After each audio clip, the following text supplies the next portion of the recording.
दक्षिण सोलापूर तालुक्यामधल्या काही भागामध्ये अवकाळी पावसाचं थैमान। कलिंगड, गहू, ज्वारी, कांदा आणि द्राक्ष या पिकांचं अतोनात नुकसान। एकीकडे खत आणि बियाणांच्या वाढलेल्या किमती तर दुसरीकडे निसर्गानं दिलेला धोका। यामुळे शेतकऱ्यांवरती दुहेरी संकट। हिंगोली जिल्ह्यामधल्या वसमत, कळमनुरी आणि औंढा नागनाथ तालुक्यामध्ये जोरदार अवकाळी पावसाची हजेरी। रस्त्यावरच्या सखल भागामध्ये पाणी साचल्यामुळे नागरिकांची तारांबळ, तर या पावसामुळे गहू, हरभरा या पिकाला फटका।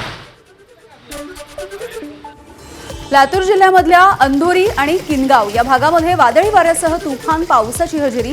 या पावसामुळे हरभरा, आंबा आणि रब्बी पिकांचं मोठं नुकसान झालंय। यवतमाळ जिल्ह्याला अवकाळी पावसानं झोडपलंय। महागाव तालुक्यामधल्या कोंदरी आणि वाकणी या गावामधील गहू पिकाचं मोठं नुकसान, तर झरगळ गावामध्ये वीज पडल्यामुळे 5 जण गंभीररीत्या जखमी झालेत। परभणीमध्ये शक्तीपीठ महामार्गाच्या विरोधात रास्ता रोको। ठाकरेंची शिवसेना, स्वाभिमानी शेतकरी संघटना, किसान सभा आणि शक्तीपीठ बाधित शेतकऱ्यांचा आंदोलनामध्ये सहभाग। गंगाखेड परभणी महामार्गावरील शिंगणापूर फाट्यावरती रास्ता रोको। मंत्री पंकजा मुंडे यांचे स्वीय सहाय्यक अनंत गर्जे यांना सत्र न्यायालयाकडून जामीन मंजूर। पत्नी गौरी पालवेला आत्महत्येसाठी प्रवृत्त केल्याच्या आरोपाखाली गर्जेंना अटक झालेली होती।